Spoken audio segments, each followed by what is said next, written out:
En fait, on t'a demandé de lire sur 32 verset 21 en arabe. Le terme qui est employé ici, c'est adna. Ici, c'est adna, adna, adna. وَلَنُذِيقَنَّهُم مِّنَ الْعَذَابِ الْأَدْنَىٰ دُونَ الْعَذَابِ الْأَكْبَرِ لَعَلَّهُمْ يَرْجِعُونَ. Ici, c'est adna.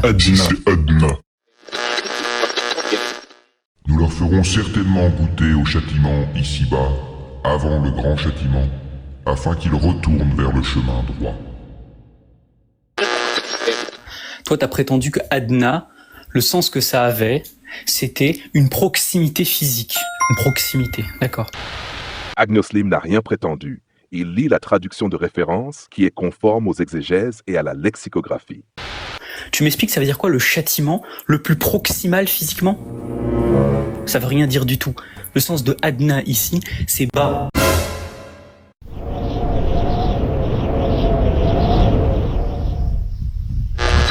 Ça veut dire que le terme adna, il accepte la signification d'être le plus bas.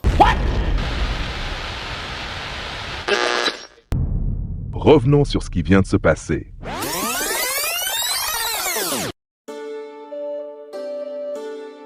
Avant d'entrer vraiment dans la réfutation, je vais vous exposer le process du raisonnement de von Reich, le miracle de von Reich, ou comment tordre un mot pour en faire une prophétie. Von Reich se réapproprie et rafistole une ancienne thèse concordiste qui contenait des erreurs de date et de lieu associées. Environ 7 ans après la révélation des premiers versets de la sourate Ar-Rum, en décembre 627 de l'ère chrétienne, une bataille décisive eut lieu à Ninive, entre Byzance et l'Empire perse. Et cette fois, à la surprise générale, l'armée byzantine vainquit les Perses. Quelques mois plus tard, les Perses durent conclure un accord avec Byzance, les obligeant à rendre les territoires qu'ils lui avaient pris. En fin de compte, la victoire des Romains, proclamée par Dieu dans le Coran, s'était miraculeusement réalisée. Un autre miracle révélé dans ces versets est l'annonce d'un fait géographique qui ne pouvait être connu de personne à cette époque. Dans le 3e verset de la sourate Ar-Rum, nous apprenons que les Romains ont été vaincus dans la région la plus basse de la terre. Cette expression, Adna el-Ard en arabe, a été interprétée dans la plupart des traductions comme signifiant un endroit voisin. Cependant, ce n'est pas le sens littéral de l'expression, mais plutôt une interprétation au sens figuré. Le mot Adna en arabe est dérivé du mot Dani, qui signifie bas. Et Ard signifie la terre. Donc, l'expression Adna el-Ard signifie l'endroit le plus bas de la terre. Ce qui est très intéressant, c'est que des batailles cruciales de la guerre entre l'Empire byzantin et les Perses, où les Byzantins avaient été vaincus et avaient perdu Jérusalem, s'étaient réellement déroulées à l'endroit le plus bas de la terre. La mer Morte, s'étendant à 395 mètres au-dessous du niveau de la mer, est la région la plus basse de la terre. Cela signifie que les Byzantins furent vaincus à l'endroit le plus bas du monde, exactement comme l'affirme le verset. Selon lui, le verset 3 de la sourate 30 évoque une défaite des Byzantins à l'endroit le plus bas sur terre, fi Adna el-Ard. Ne pouvant pas compter ici sur les exégèses classiques qui sont unanimes sur le sens principal de Adna comme proximité, il les ignore complètement. Quant à la linguistique, il cite Ibn Manzour, mais lui fait dire ce qu'il ne dit pas. Et si tu crois pas, parce que tu parles de la langue arabe, etc., tu t'enorgueillis d'être un arabophone, eh ben écoute, va lire, parce que là, si c'est une référence, t'es pas parti la lire. Va lire Lisan al-Arab, dans la partie Adna, enfin la racine d'Ana. Va lire Lisan al-Arab, et va voir le sens qu'il donne à Adna, un des sens qui est donné à Adna. Littéralement, le plus bas. Je préfère penser qu'il se trompe plutôt que mentir. On peut pas mentir comme ça, c'est pas possible.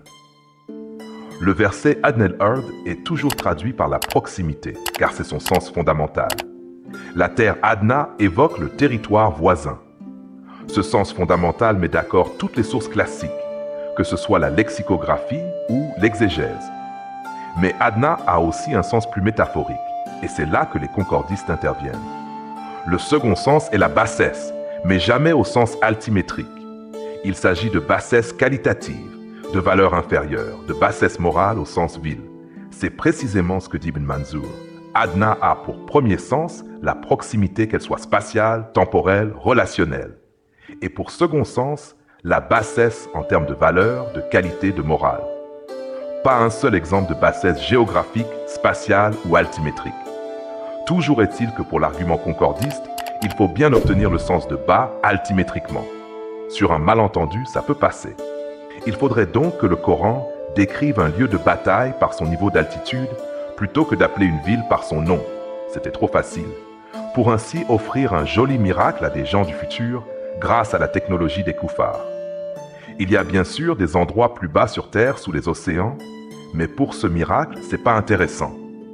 Il faut toujours qu'Allah adopte la vision d'un terrien ignorant. C'est par humilité d'Allah. Masha'Allah. Son miracle est donc contenu à l'intérieur de la perception visuelle humaine et n'a de sens qu'à travers elle. Complètement inutile.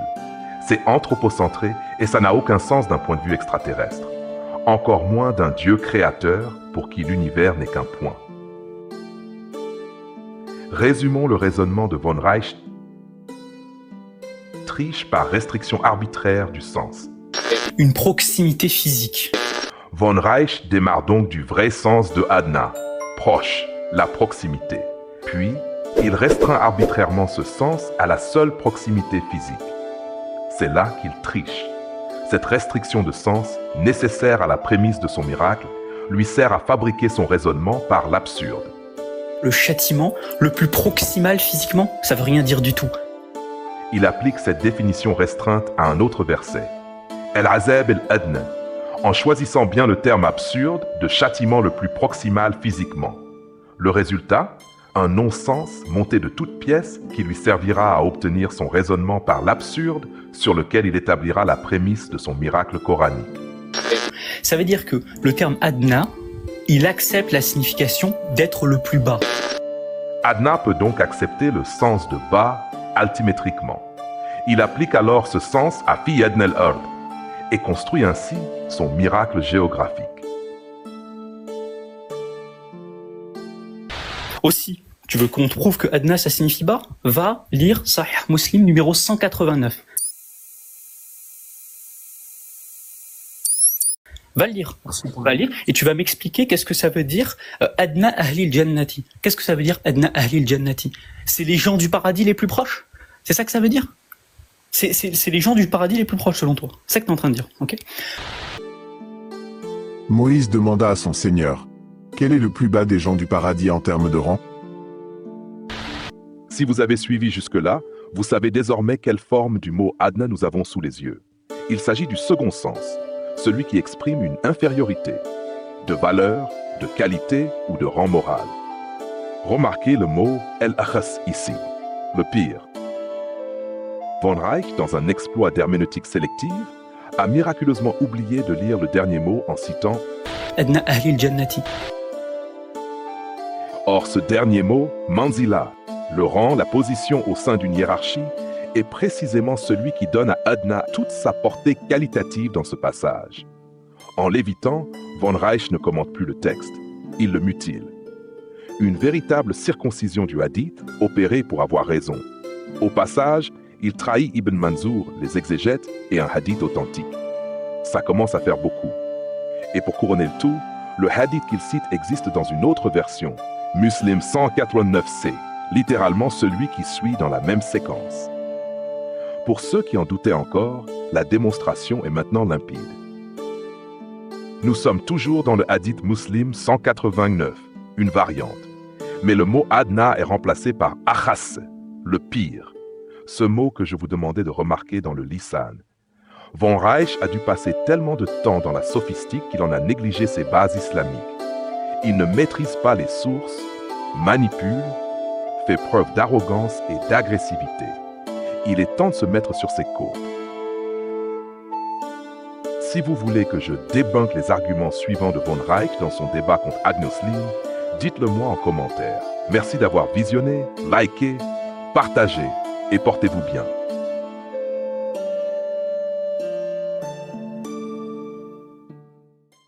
Ici c'est Adna, Adna, Adna. ولنذيقنهم من العذاب الأدنى دون العذاب الأكبر لعلهم يرجعون. Ici c'est Adna. Adna.